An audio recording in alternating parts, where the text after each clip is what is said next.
Hello बच्चों, कैसे हो? पढ़ाई कैसी चल रही है? आई थिंक बहुत अच्छी चल रही होगी। आज मैं आपके लिए हाउ डू ऑर्गेनिज्म रिप्रोड्यूस का सेकंड पार्ट लेकर के आई हूँ। उसके अंदर हम पढ़ेंगे sexual reproduction in human being. Sexual reproduction in human being में आपको क्या समझना जरूरी है? सबसे पहले कि प्यूबर्टी क्या होती है। प्यूबर्टी एक ऐसी एज है जिसके लिए मेल और फीमेल यानी कि बॉय और गर्ल वो रिप्रोडक्शन के लिए रेडी होना शुरू करते हैं। तो उसके अंदर मेल और फीमेल के लिए अलग अलग एज दी गई है। मेल के लिए 13 टू 15 ईयर्स और फीमेल के लिए 11 टू 13 ईयर्स। अब इस समय क्या होता है? सबसे पहले क्या चेंजेस होते हैं? सबसे पहले उनके अंदर सेकेंडरी सेक्सुअल डेवलपमेंट होता है। यानी कि हमने यहाँ पर सेकेंडरी वर्ड क्यों लिखा? क्योंकि प्राइमरी सेक्स ऑर्गन टेस्टिस और ओवरी वो ऑलरेडी बाय बर्थ उनके अंदर होती है, उससे स्पर्म्स और एग बनते हैं। लेकिन उससे पहले सेकेंडरी सेक्सुअल डेवलपमेंट जो at the age of puberty start होती है, उसके अंदर सबसे पहले कुछ कॉमन फैक्टर्स जो उनके अंदर चेंज होते हैं। सबसे पहले होती है हेयर ग्रोथ उनकी बॉडी के अंदर, जैसे आर्मपिट्स, जेनिटल ऑर्गन, यहाँ पर हेयर्स की ग्रोथ होना शुरू करती है।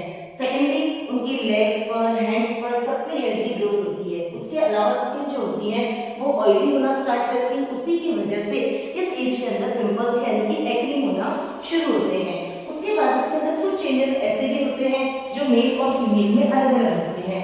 जैसे अगर मैं बात करूं फीमेल की कि फीमेल के अंदर इस एज में क्या क्या चेंजेस होते हैं। सबसे पहले increase the size in breast, उनकी जो वॉइस होती है वो हाई पिच हो जाती है। और सबसे इंपॉर्टेंट पॉइंट कि उनमें मेंस्ट्रुअल साइकिल जो होती है वो स्टार्ट हो जाती है। मेंस्ट्रुअल साइकिल स्टार्ट्स, ये इसके अंदर फीमेल के अंदर चेंजेस होते हैं। अगर हम मेल की बात करें तो उनके जो फेस होते हैं, फेस के ऊपर हेयर की ग्रोथ शुरू हो जाती है। उसके अलावा उनकी जो वॉइस होती है वो कैसी हो जाती है? लो पिच की हो जाती है। ठीक है, और इस दोनों ही कंडीशन के अंदर यानी कि मेल और फीमेल में इस एज के अंदर रिप्रोडक्शन के लिए रेडी होना स्टार्ट कर देते हैं। अब इसके बाद में हम पढ़ेंगे कि इसके अंदर मेल रिप्रोडक्टिव सिस्टम क्या होता है, फीमेल रिप्रोडक्टिव सिस्टम क्या होता है। एग्जाम में इससे रिलेटेड क्वेश्चन आएगा। अब यहाँ पर देखो मैंने डायग्राम बना रखा है मेल रिप्रोडक्टिव सिस्टम। ये जो मैंने व्यू बना रखा है ये फ्रंट व्यू बना रखा है। आपकी बुक के अंदर साइड व्यू दिया है। फ्रंट व्यू से क्या होगा, ये सारे पॉइंट समझने में आपको आसानी रहेगी। जैसे ये हम बात करेंगे कि इसके अंदर क्या होता है, ये टेस्टिस होते हैं। ये टेस्टिस के डायग्राम बने हुए हैं। तो टेस्टिस जो होते हैं इनको हम क्या बोलते हैं? टेस्टिस को हम बोलते हैं primary sex organ. Primary sex organ. अब अगर हम बात करें टेस्टिस की तो टेस्टिस में क्या होता है? टेस्टिस के अंदर क्या क्या चीज होती है वो हम देखते हैं इसमें कि किस तरीके से टेस्टिस के अंदर क्या चीज होती है।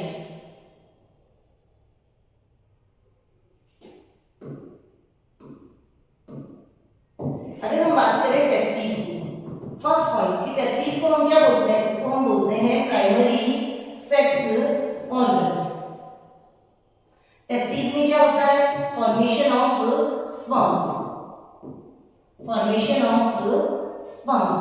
ये जो टेस्टिस होते हैं ये कितने होते हैं? ये होते हैं 1 पेयर। अगर हम बात करें टेस्टिस की, ये कितने होते हैं? 1 पेयर होते हैं। ये किसके अंदर सिचुएटेड होते हैं? सबसे इंपॉर्टेंट क्वेश्चन जो यहाँ से निकल करके आता है कि ये प्राइमरी सेक्स ऑर्गन है। It's okay, primary sex organ है, स्पर्म का फॉर्मेशन करते हैं, 1 पेयर होते हैं। ये सिचुएटेड कहाँ होते हैं? तो ये जो जहाँ सिचुएटेड होते हैं उस जगह को हम क्या बोलते हैं? स्क्रोटम। ये स्क्रोटम में सिचुएटेड होते हैं। एक्चुअली स्क्रोटम क्या होता है? ये एक्स्ट्रा एब्डोमिनल कैविटी, यानी कि हमारी बॉडी को हमने जो दो पार्ट के अंदर डिवाइड किया, अपर पार्ट थोरेसिक और नीचे वाला एब्डोमिनल कैविटी। तो ये जो स्क्रोटम होता है एब्डोमिनल कैविटी से अलग से निकल करके आता है। और जब बर्थ होती है वो बर्थ के टाइम ये जो टेस्टिस होते हैं ये एब्डोमिनल पार्ट से निकल करके कहाँ आ जाते हैं? स्क्रोटम में आ जाते हैं। अब क्वेश्चन ये बनता है कि वो स्क्रोटम में क्यों आते हैं? उसके पीछे का एक रीजन होता है। स्क्रोटम जो होता है यहाँ पर इसकी बॉडी का टेम्परेचर यानी कि स्क्रोटम का जो टेम्परेचर होता है बॉडी के टेम्परेचर से 2 से 3 डिग्री सेल्सियस लो होता है। जैसे हमारी बॉडी का टेम्परेचर है 37 डिग्री सेल्सियस, तो इसका होता है 34 से 35 डिग्री सेल्सियस। ये क्यों जरूरी है? ये स्पर्म के सर्वाइवल के लिए जरूरी है, क्योंकि अगर बॉडी के टेम्परेचर में स्पर्म्स बनेंगे तो उस कंडीशन में उनकी क्या हो जाएगी? डेथ हो जाएगी। स्पर्म जो होंगे वो लाइव नहीं होंगे। उस कंडीशन के अंदर क्या होगा? रिप्रोडक्शन नहीं होगा। इसलिए ये टेस्टिस जो होते हैं निकल करके कहाँ आ जाते हैं? स्क्रोटम में। तो ये जो जगह होती है, ये जो कैविटी होती है, इसको हम क्या बोलते हैं? स्क्रोटम। अब टेस्टिस ने अपना काम किया, टेस्टिस ने स्पर्म्स का फॉर्मेशन किया। अब यहाँ से जो स्पर्म्स निकलते हैं वो मोटाइल नहीं होते हैं। स्पर्म वहां से से निकल करके कहाँ आ जाते हैं, एपिडिडाइमिस में आ जाते हैं। एपिडिडाइमिस में ये कुछ टाइम पीरियड के लिए स्टोर रहते हैं और उसके बाद यहाँ पर ये मोटिलिटी को गेन करते हैं। मोटिलिटी मतलब ये मूवमेंट हो सकता है, उस सिचुएशन को ये गेन करते हैं। अब आप यहाँ से देखिए, यहाँ से ये ट्यूब लाइक स्ट्रक्चर बनी हुई है। ये ट्यूब लाइक स्ट्रक्चर क्या करती है, स्पर्म्स को कैरी करती है, यहाँ से स्पर्म्स को ये आगे की तरफ पहुंचाने का काम करती है। तो ये जो ट्यूब लाइक स्ट्रक्चर बनी हुई है, इस ट्यूब लाइक स्ट्रक्चर को हम कहते हैं वेज डिफरेंस। यानी कि वेज डिफरेंस क्या होती है, ये ट्यूब लाइक स्ट्रक्चर होती है which connect the testis to the urinogenital tract. ये इसे आगे ले जाने का काम करती है। तो vas deferens tube like structure हो गई, जो एपिडिडाइमिस में जो स्टोर थे, जो वहां से मोटाई करके उन स्पर्म्स को ये आगे ले जाने का काम करती है। उसके बाद में यहाँ पर हम ये स्ट्रक्चर पढ़ेंगे जिसका नाम हमने दिया पेनिस। पेनिस क्या होता है, एक कॉमन पार्ट होता है जहां से यूरिन भी निकलता है, जहां से स्पर्म्स भी इजेक्ट होते हैं। तो इसको, ये लॉन्गेस्ट पार्ट हो गया, ये लॉन्ग पार्ट हो गया, इसको आप क्या कहोगे, पेनिस। इसको इसी से यूरिनोजेनिटल ट्रैक्ट भी कहा जा सकता है, क्योंकि यहाँ से ये तो हो गया यूरिनोजेनिटल एपरेचर और इसे आप क्या कहोगे, अंदर की तरफ यूरिनोजेनिटल ट्रैक्ट। यहाँ से यूरिन भी पास होता है और यहाँ से स्पर्म्स भी पास होते हैं। उसके बाद यूरेथ्रा, वहां से यूरिन निकलता है। अब जब ये सारा प्रोसेस हो रहा है, यानी कि टेस्टिस से स्पर्म्स बनकर के इस वेजर डिफरेंस के थ्रू जब ये यूरिनोजेनिटल ट्रैक्ट में आ रहे हैं, उससे पहले यहाँ पर 3 तरह की ग्लैंड्स हैं।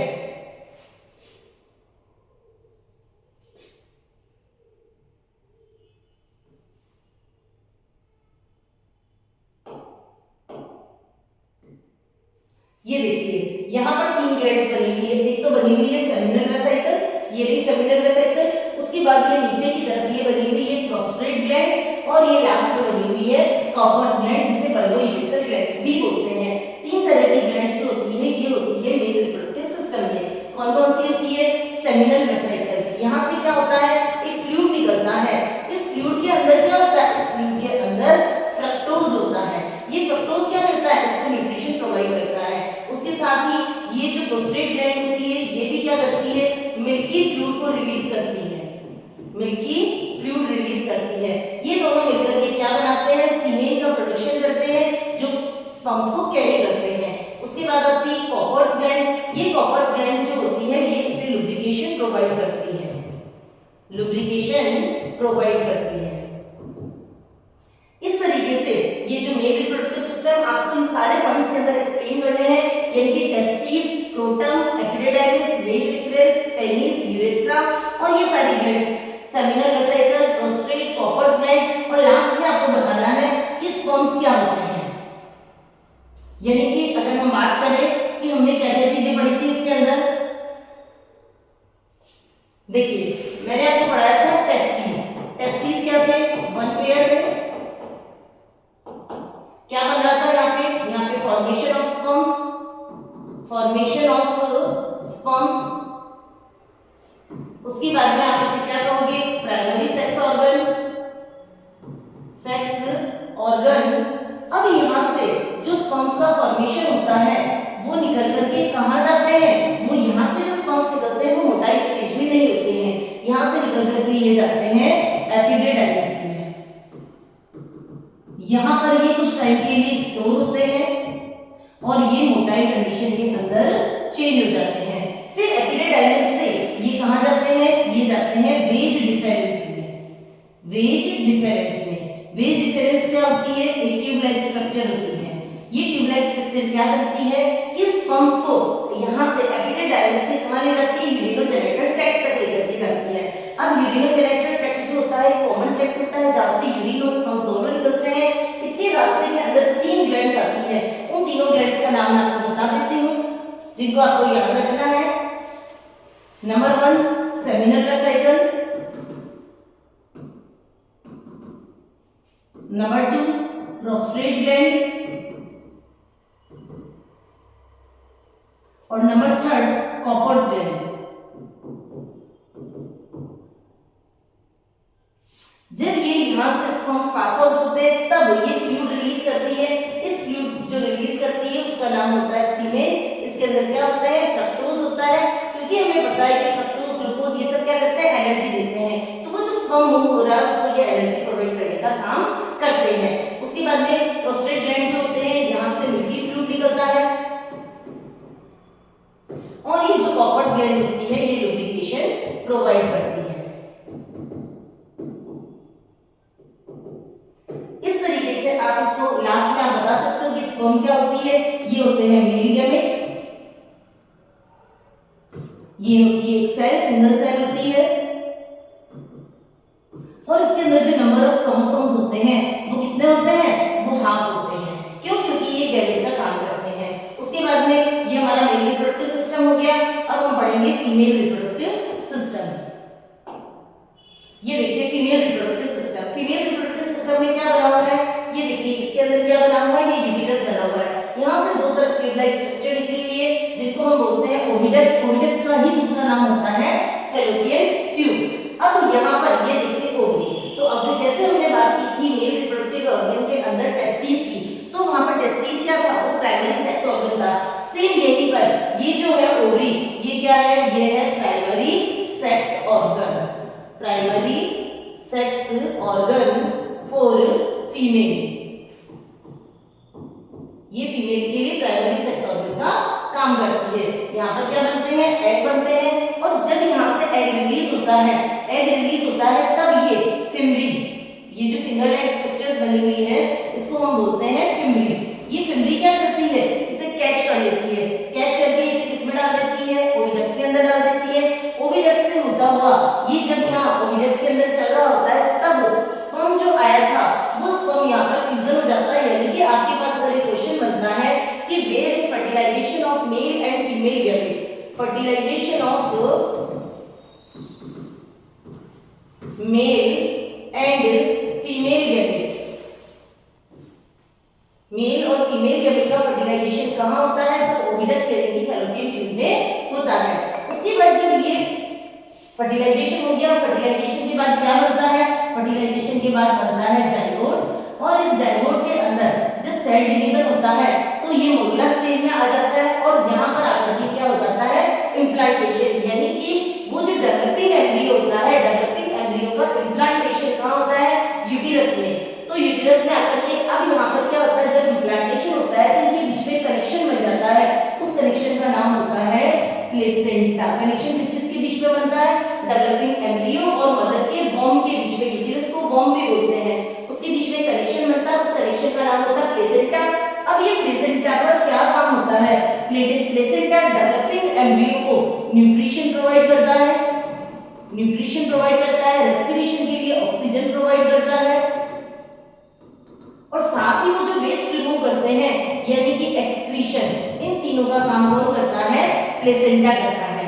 उसके बाद 9 मंथ्स तक बेबी यहाँ पर डेवलप होता है, फुल्ली डेवलप्ड बेबी, उसकी जब पूरी तरह से डेवलप हो जाता है तब उसे बॉडी से बाहर निकलना होता है, तब ये यहाँ पर ये सर्विक्स और विजाइना दोनों मिलकर के क्या बनाते हैं, ये बर्थ कैनाल बनाते हैं, और यहाँ से बेबी जो होता है वो डिलीवर हो जाता है। अब बेबी जो अंदर रहता है यानी कि 9 मंथ्स का जो पीरियड होता है जाइगोट से बनने से लेकर के फुल्ली डेवलप्ड एम्ब्रियो या बेबी बनने तक का जो टाइम पीरियड होता है, उस टाइम पीरियड को हम बोलते हैं गेस्टेशन पीरियड।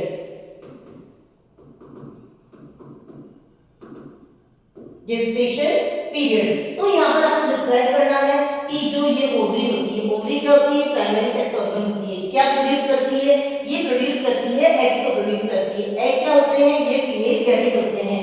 उसके बाद में जब ओविडक्ट की बात की जाएगी तो ओविडक्ट क्या हो गई, ट्यूबलाइक स्ट्रक्चर हो गई, जो कहां से कहां तक जाती है, ओवरी से लेकर के यूटेरस तक जाती है। इसका काम क्या होता है, ये एग को कैरी करती है, ये एग को ट्रांसमिट करती है। फिर इसके बाद आपसे क्वेश्चन पूछा जाता है कि फर्टिलाइजेशन कहां होता है, तो ओविडक्ट या फैलोपियन ट्यूब में होता है। जब इसमें फर्टिलाइजेशन हो जाता है, जाइगोट बन जाता है, जाइगोट में सेल डिवीजन होता है, जब ये 8 सेल स्टेज में होती है तब ये कहां खिसक करके आ जाते हैं, ये यूटेरस में खिसक करके आ जाते हैं। आगे का डेवलपमेंट जो होता है वो यूटेरस के अंदर होता है, और उसके बाद में ये जब बेबी पूरी तरह से डेवलप हो जाता है तो बर्थ कैनाल के थ्रू बाहर निकाल दिया जाता है। अब हमारे पास क्वेश्चन आता है कि if egg is not fertilised, हाँ तो हमने बात की थी एग का फर्टिलाइजेशन हो गया, अगर एग का फर्टिलाइजेशन नहीं होता है तो उस कंडीशन में क्या होता है, इफ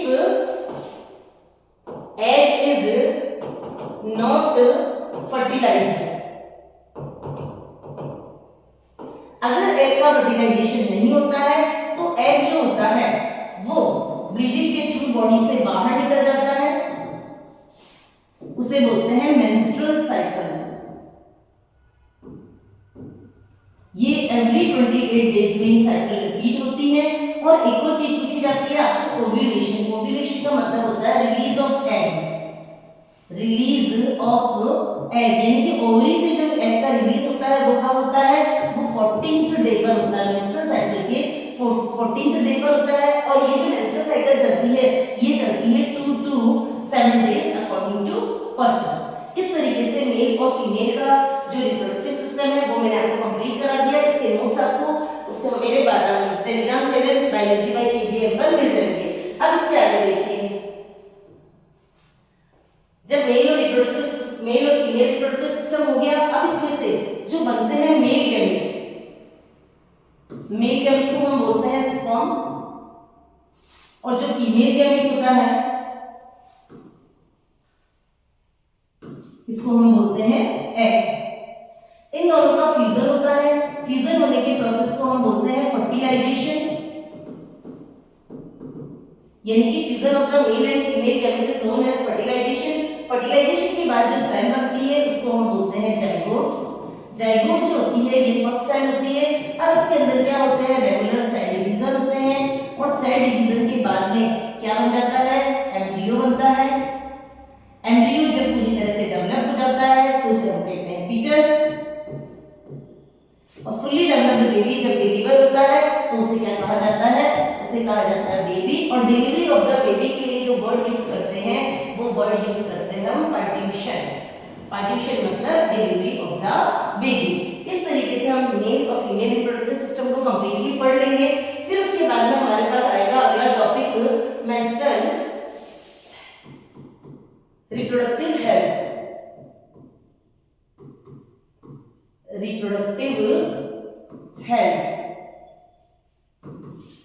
रिप्रोडक्टिव हेल्थ का मतलब क्या होता है कि जब हम मेल और फीमेल के रिप्रोडक्शन की बात कर रहे हैं, यानी कि जो भी पर्सन है वो physically, mentally and socially fit होना चाहिए। जैसे हमने कहा कि प्यूबर्टी की एज के बाद में उनमें डेवलपमेंट स्टेज आ जाती है, लेकिन इसका मतलब ये नहीं होता है कि वो रिप्रोडक्शन के लिए रेडी है। कोई भी पर्सन जो होता है फिजिकली, मेंटली एंड सोशली हर तरीके से रिप्रोडक्शन के लिए रेडी होना चाहिए। उसके बाद हम उसकी हेल्थ की बात करते हैं तो बहुत सारे डिजीजेस हैं जो इनसिक्योर रिप्रोडक्शन के थ्रू हो जाती है, यानी कि पॉपुलेशन के अंदर डिजीज होने के चांसेस होते हैं। उसे हम बोलते हैं सेक्सुअली ट्रांसमिटेड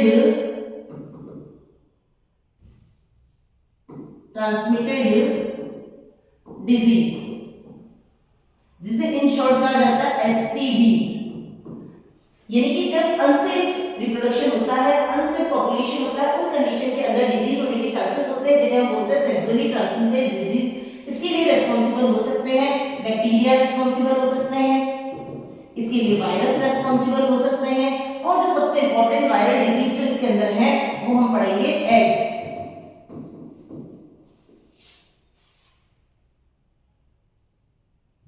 एड्स की फुल फॉर्म होती है एक्वायर्ड इम्यूनो डेफिशिएंसी सिंड्रोम। ये तो डिजीज का नाम है, एक्वायर्ड इम्यूनो डेफिशिएंसी सिंड्रोम, और उसके लिए जो रेस्पॉन्सिबल होता है वो होता है HIV। ये वायरस है जिसकी वजह से ये डिजीज होती है, और ये इनसिक्योर सेक्स की वजह से होती है, तो उसे हम कहेंगे सेक्सुअली ट्रांसमिटेड डिजीज। अब इसके बाद में हम एक और चीज पढ़ते हैं कि जो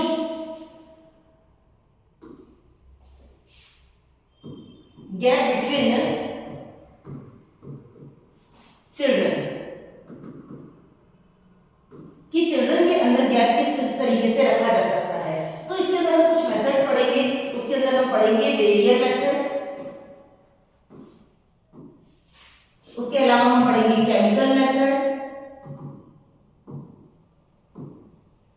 और वन मोर हम पढ़ेंगे इसके अंदर surgical method.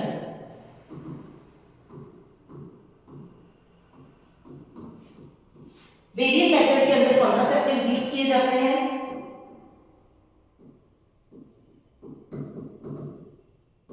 Like condom use किया जाता है। उसके बाद हम बात करेंगे केमिकल मेथड्स की। इसके अंदर या तो पिल्स यूज की जाती है या फिर इसके अंदर कॉपर टी यूज किया जाता है। अब अगर बात करें पिल्स की, तो पिल्स के अंदर इसमें मानाडी यूज की जाती है। और सर्जिकल मेथड के अंदर दो टाइप होते हैं, एक तो होता है वेसेक्टोमी और एक होता है ट्यूबेक्टोमी। वेसेक्टोमी के अंदर क्या करते हैं कि जो वेज डिफरेंस होती है उसको कट करके बाइंड कर दिया जाता है, और ट्यूबेक्टोमी के अंदर ओविडक्ट को कट करके टाई कर दिया जाता है। इस तरीके से इसके अंदर रिप्रोडक्शन को रोका जा सकता है या बर्थ रेट को कम किया जा सकता है। अब एग्जाम के अंदर एक क्वेश्चन आता है कि क्या कॉपर टी के थ्रू एसटीडीज को कम किया जा सकता है? तो नहीं, इसकी वजह से एसटीडीज को नहीं रोका जा सकता। ये सिर्फ चाइल्ड की बर्थ के अंदर गैप रखने के लिए यूज होती है। इसके थ्रू हम एसटीडीज को रोक सकते हैं, और इसके अलावा किसी भी मेथड से एसटीडीज को नहीं रोका जा सकता है। इस तरीके से हमारा ये चैप्टर सक्सेसफुली कंप्लीट हो गया। अब एक लास्ट चैप्टर बचा है, कंट्रोल ऑन कंटिन्यूएशन, जो मैं आपको कंप्लीट करवा दूंगी। उसके बाद आपका कोर्स पूरी तरह से खत्म हो जाएगा। जब तक आप आराम से पढ़िए, मेरे चैनल को लाइक, शेयर एंड सब्सक्राइब कीजिए। Thank you so much.